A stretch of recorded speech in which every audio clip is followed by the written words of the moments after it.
اللهم صل على سيدنا محمد وعلى آل سيدنا محمد أفضل صلواتك بعدد معلوماتك وبارك وسلم وصلى الله على النبي الأمي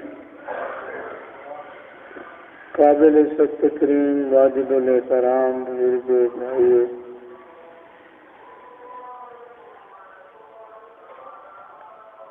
دین کے ابتدائی طور پہ 3 درجات ہیں۔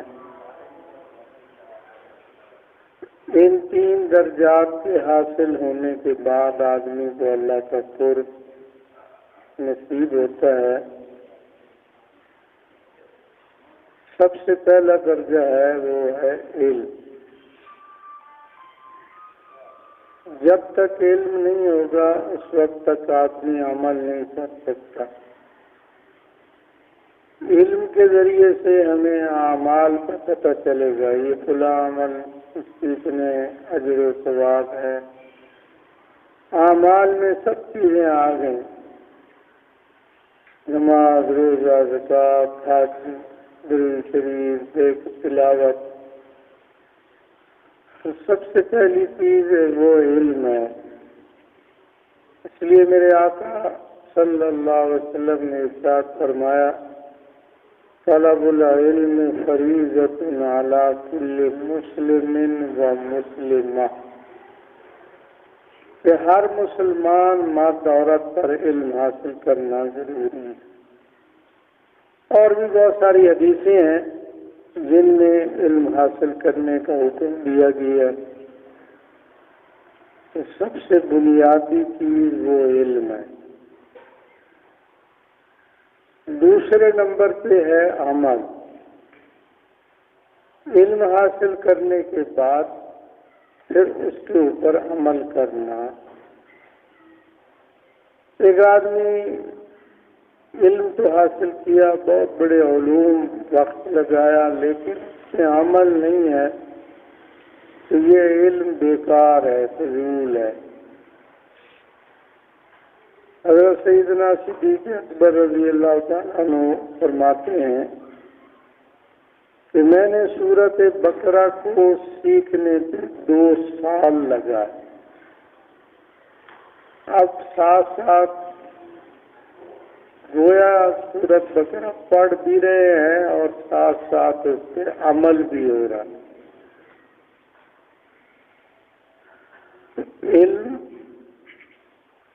علم کے بعد دوسرا نمبر عمل کا ہے۔ ایسے تو شیطان کے پاس بھی بڑے علوم تھے، علم کی انتہا تھی، لیکن عمل میں کوتاہی کر بیٹھے، اس لیے ناکام ہو گیا۔ تو علم ضروری ہے، علم کے بعد عمل ضروری ہے، اور اس کے بعد تیسرا نمبر ہے اخلاص، کہ جو عمل بھی کرے چھوٹا ہو یا بڑا ہو، اس میں نیت ٹھیک ہو کہ میں یہ اللہ کی رضا کے لیے کر رہا۔ علم بھی ہے، عمل بھی ہے، ساری زندگی اعمال میں لگا بھی رہا، لیکن خدا نہ خواستہ نیت کچھ اور کی، دکھلاوے کی تھی۔ مجھے کہیں گے بہت بڑا نمازی ہے، کوئی کہے گا بہت بڑا ذکر کرنے والا ہے، کوئی کچھ۔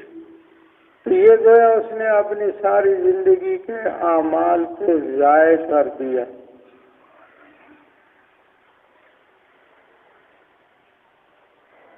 علم کے ساتھ عمل ضروری ہے۔ اس لیے ہم اپنے اسلاف کی زندگیوں کو دیکھیں، کسی نے 40 سال عشاء کے وضو کے ساتھ فجر کی نماز پڑھی، ہم سے ایک دن نہیں پڑھی جاتی، 40 سال۔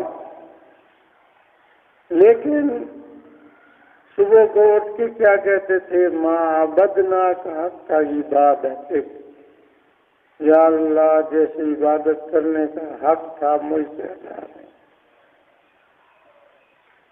رو رہے ہیں بعض کتابوں میں لکھا ہے کہ بعض اللہ والے جب صبح اٹھتے تھے تو اپنے چہرے کے اوپر ہاتھ پھیرتے تھے. ساری رات قیام میں، رونے میں، تہجد میں، ذکر میں گزر گیا، لیکن صبح اپنے چہرے پہ ہاتھ پھیرتے تھے کہیں میرا چہرہ مسخ تو نہیں ہوگا. آپ انداز لگائیں. آج ہمیں گناہ کر کے اتنی فکر نہیں، اور وہ ساری عبادت رات کرنے کے بعد صبح کو ان کو یہ ہوتا تھا کہ کہیں میرا چہرہ مسخ تو نہیں ہے.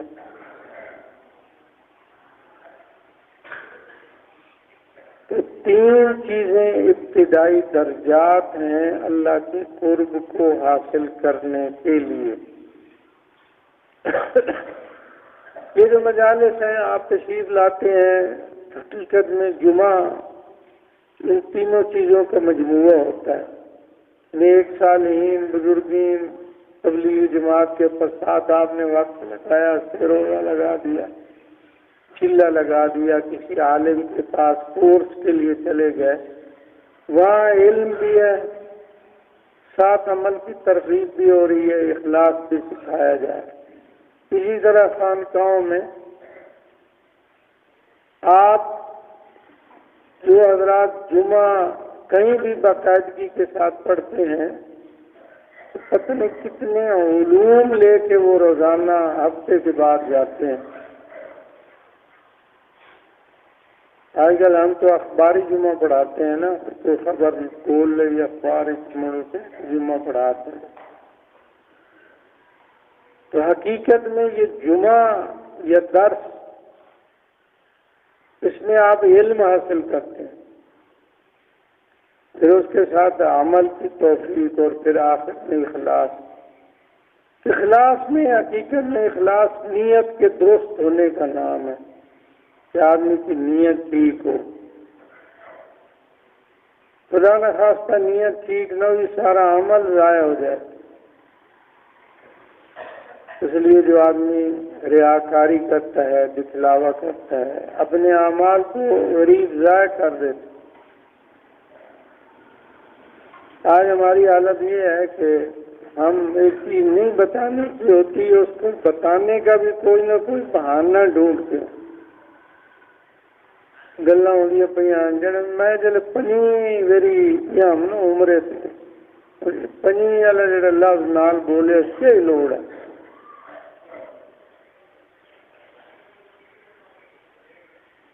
بس یہیں سے کام خراب. ایک عمرہ کیا، دوسرا کیا، تیسرا کیا، چوتھا کیا، پانچواں کیا، بس لوگوں میں بیٹھا تھا اور کہا یار جل مسلمیں عمرے تو گیا ہم نے ڈاڑے انار ہوا ہے. اب بتا دیا کہ میں نے 5 عمرے کیے، تو کیا ضرورت ہے بتانے کی؟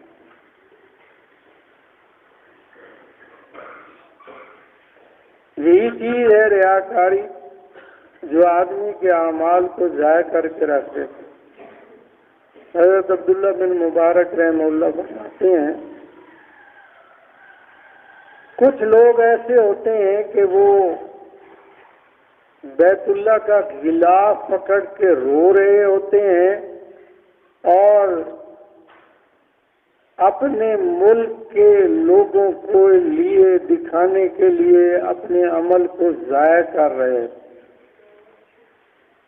سمرقند، بخارا، لوگوں نے کہا حضرت یہ کیوں ہے تو گل کی ہے بھائی بیت اللہ کا غلاف پکڑ کے رو رہے ہوتے ہیں پاکستان والوں کو دکھانے کے لیے. تو انہوں نے فرمایا کہ بیت اللہ کا غلاف پکڑا ہوا ہے، رو رہا ہے، اور دل میں اس کی یہ خواہش ہے کہ کوئی انشاءاللہ میں نے بیٹا بدو گیا نا روڈو سلطان لمن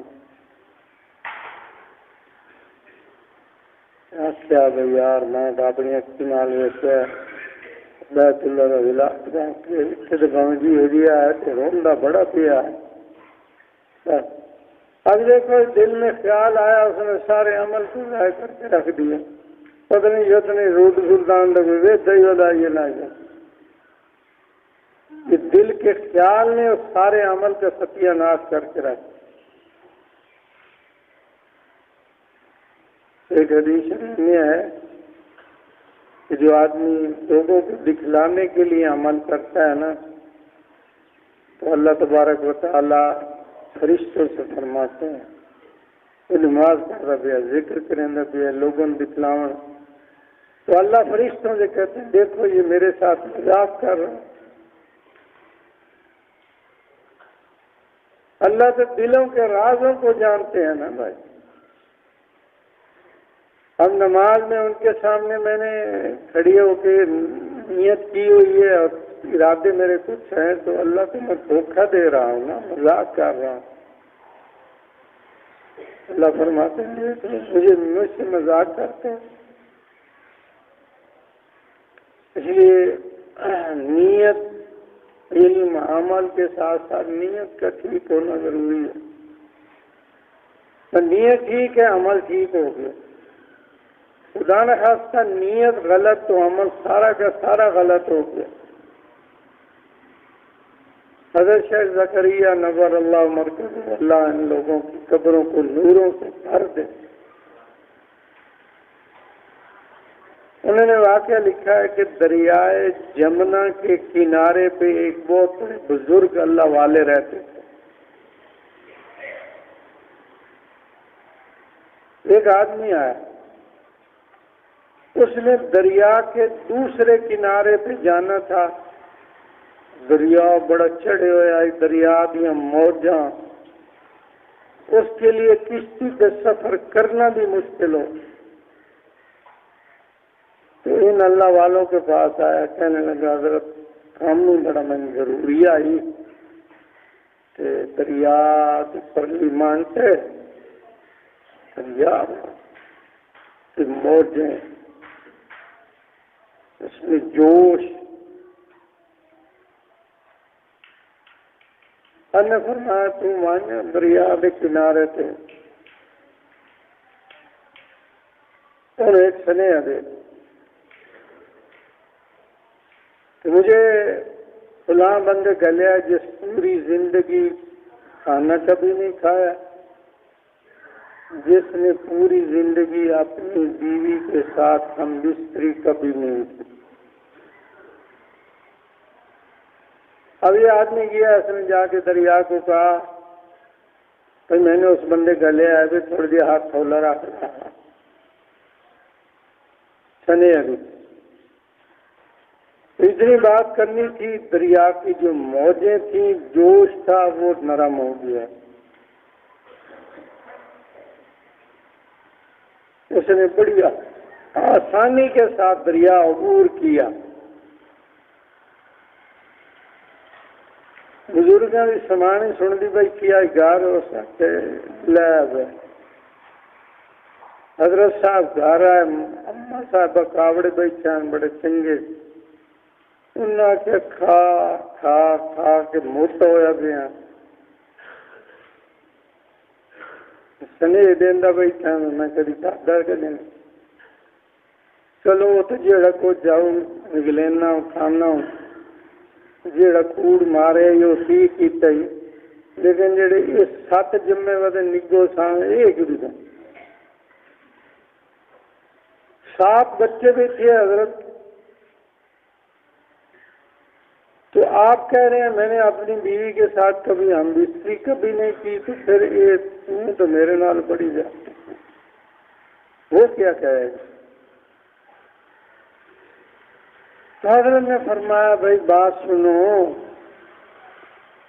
میں نے پوری زندگی اگر کھانا کھایا تو اس نیت سے کھایا کہ اللہ نے مجھے حکم دیا ہے کہ تیرے نفس کا تیرے اوپر حق ہے،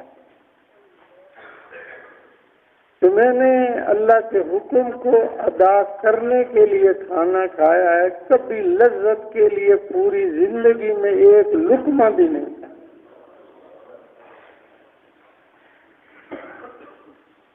اور میں نے آپ کے ساتھ اگر ہم ملا ہوں ہم بستری کی ہے تو صرف اس بنیاد پہ کی ہے کہ میرے آقا صلی اللہ علیہ وسلم نے فرمایا، اللہ نے فرمایا کہ بیوی کے تیرے ذمہ حق ہے، تو میں تو اللہ کے حکم کی ادائیگی کے لیے میں نے کبھی اپنی خواہشات اور اپنی لذات کو حاصل کرنے کے لیے چسکے لینے واسطے میں کبھی تیرے نیڑے نہیں لگی. آپ اندازہ لگائیں نیت تھوڑی سی بدلی ہے، تھوڑی سی نیت، پورا عمل زندگی کا وہ نیکی بن گیا. اور نیت میں تھوڑی سی گڑبڑ ہو، بڑا سے بڑا عمل بھی، وہ سارا کا سارا عمل ضائع ہو جاتا ہے. یاد ہے،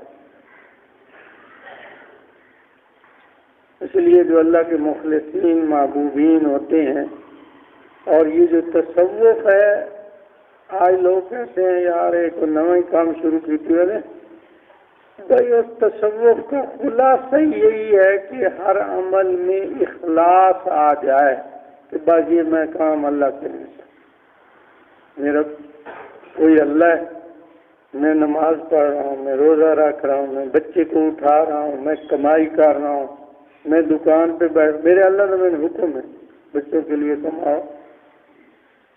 اس لیے مسلمان کی پوری زندگی عبادت ہے، اس کے ہل چلانے عبادت، اس کا بیج ڈالنا عبادت، پانی لاؤنا عبادت، دکان پہ بانا عبادت.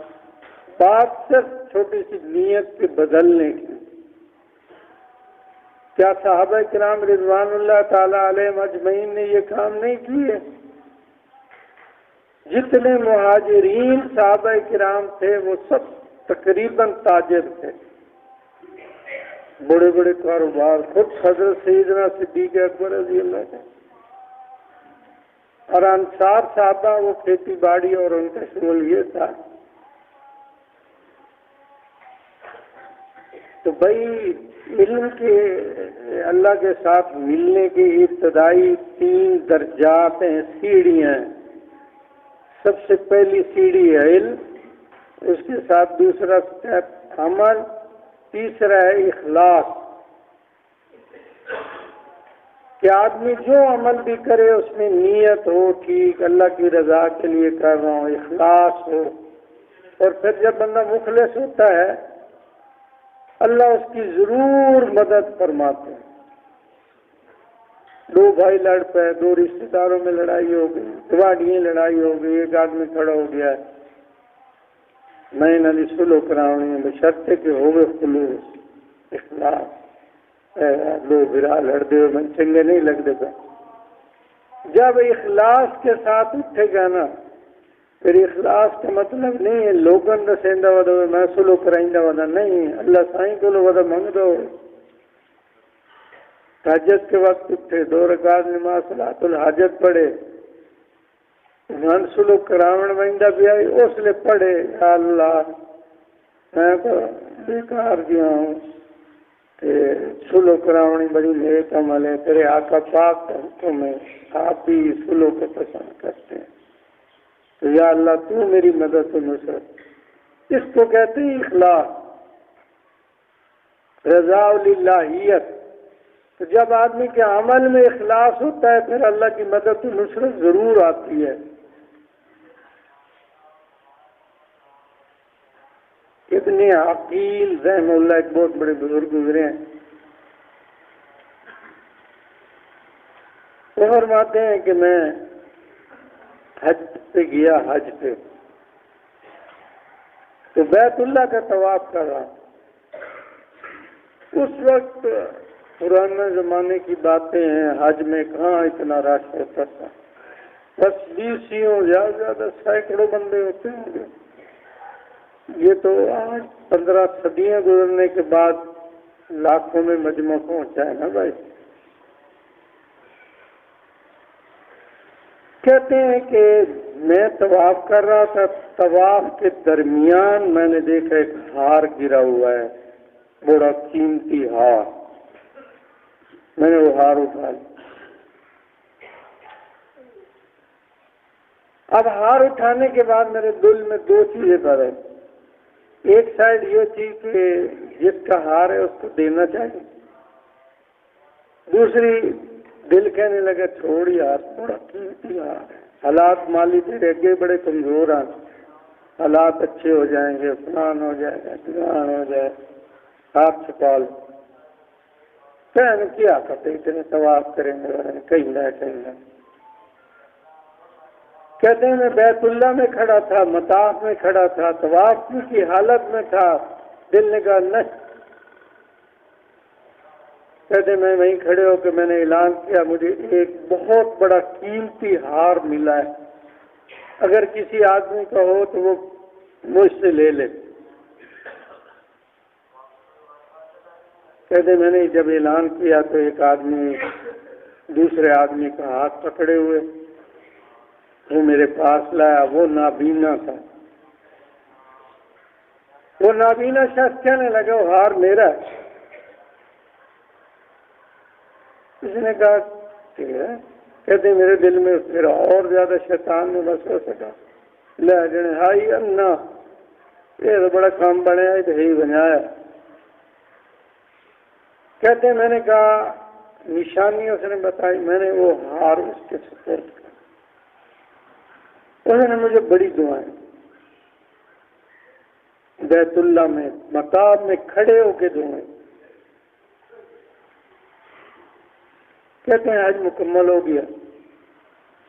میں حج سے واپسی پہ جب اپنے گھر کی طرف روانہ ہوا، سفر پیدل ہوتے تھے، چلتے چلتے کئی مہینے بھی لگ جاتے تھے. تو رستے میں ایک بستی تھی، اس بستی کا نام حلہ تھا.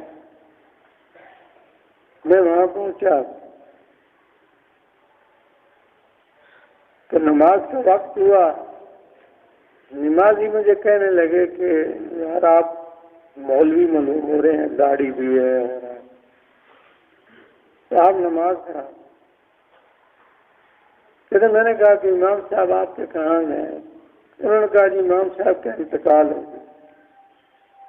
اگر آپ عالم ہیں، نیک لوگ میں سے آپ کا شمار ہو رہا ہے معلوم ہے، تو آپ نمازیں ہمیں پڑھائیں، آپ ہمارے پاس رہ جائیں. تو کہتے ہیں میں نے وہاں امامت اختیار کر لی. میں بھی بے روزگار تھا. میں نے کہا یہ تو اچھا سبب بن گیا. تو میں نے وہاں نمازیں شروع کروا دی. ایک دن مجھے نمازی کہنے لگے کہ وہ جو ہمارے امام صاحب تھے نا فوت ہو گئے ہیں، ان کی ایک ہی بچی تھی جو یتیم ہے. اگر آپ کہیں نا تو ہم اس بچی کا نکاح آپ سے کر دیں. اس میں یہ ہوگا کہ آپ کی شادی بھی ہو جائے گی، اس بچی کا بھی سہارا بن جائے گا، ہمارا سسٹم بھی چلتا رہے گا. کہتے ہیں میں نے کہا ٹھیک ہے.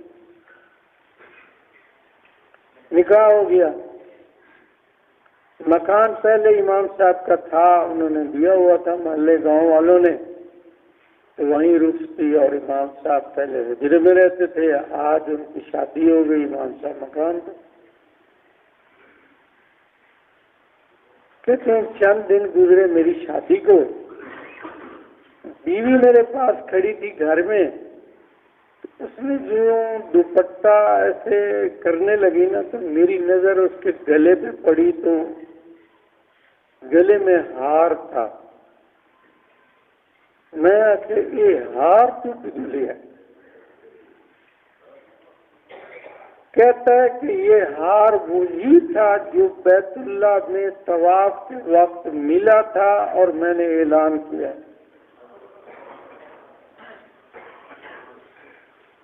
کہتے میں نے کہا یہ تو ہار کہاں سے آتا؟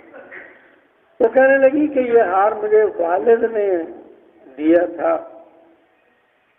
میں نے اس کو سارا قصہ سنایا کہ یہ تو ایسے ایسے میں طواف کر رہا تھا، یہ ہار گرا پڑا تھا، میں نے اٹھایا. ایک نابینا شخص آیا، اس نے کہا تھا یہ ہار میرا. وہ لڑکی کہنے لگی میرے والد صاحب بہت بڑے عالم بھی تھے، حافظ بھی تھے اور تھے نابینا. وہ حج پہ گئے ہوئے.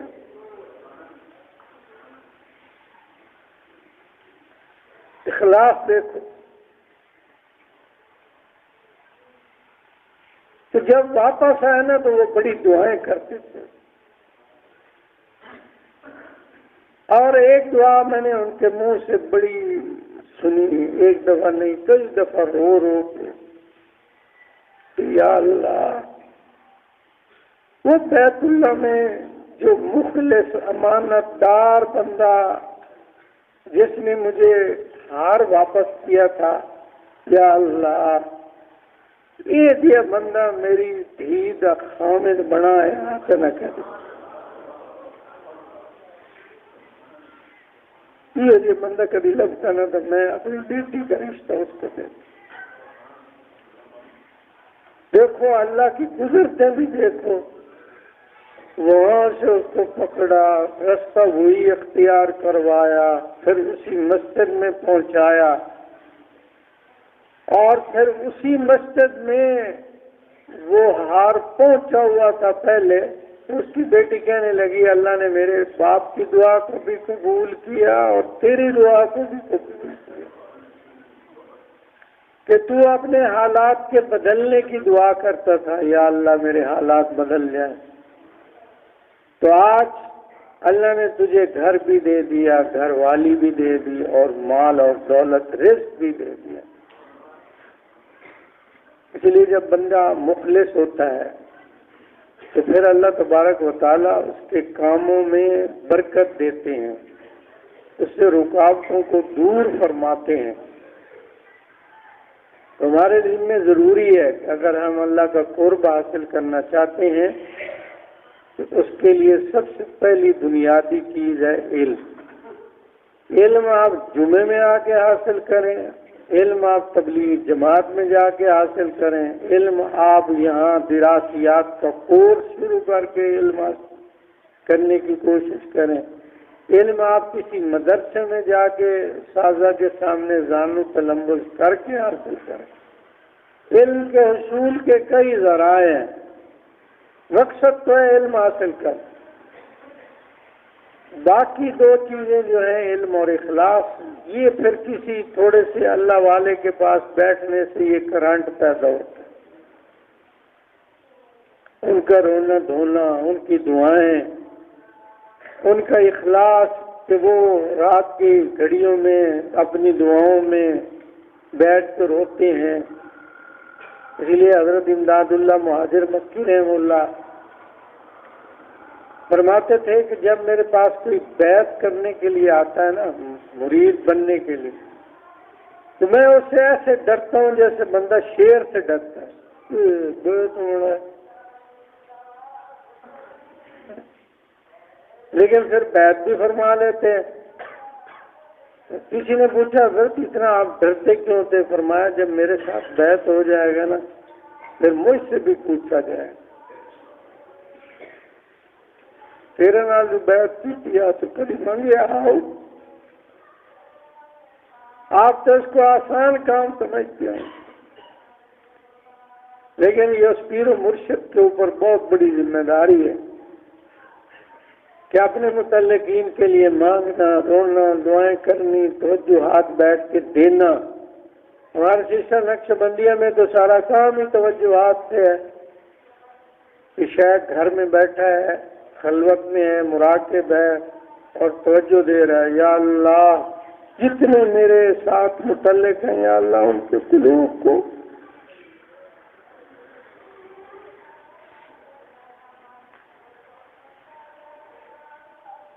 بہت بڑی ذمہ داری ہے۔ تو پھر انہوں نے آج کے حضرت پھر جلدی جلدی بیعت کیوں کر لیں گے؟ وہیں تو ڈرتے ہو۔ فرمایا کہ بیعت جلدی اس لیے کر رہتا ہوں کہ یہ میرا ایک مومن بھائی آیا، اس نے مجھے کہا ہے، تو مومن بھائی کی بات مانتے ہوئے جلدی بیعت کر لیتا ہوں، اس امید پر کہ قیامت والے دن جب مجھے پکڑیں گے نا کوئی تو چھڑی سی،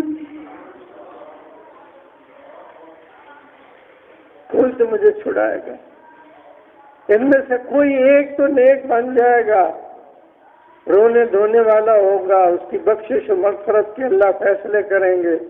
او آسی یا اللہ میرے شیخ تو پھٹی بنا، تو اس طمع اور لالچ سے بیعت کرتا ہوں کہ چلو قیامت والے دن مجھے تو کوئی چھڑوائے گا۔ ان لوگوں کی عاجزی بھی دیکھ، اس لیے اللہ تعالیٰ بھائی ہمیں علم، عمل اور اخلاص نصیب فرمائے۔ اللہ ہمیں اپنی رضائے مقدر فرمائے، اپنے نیک محبوبین میں ہمیں شامل فرمائے۔ چند جملے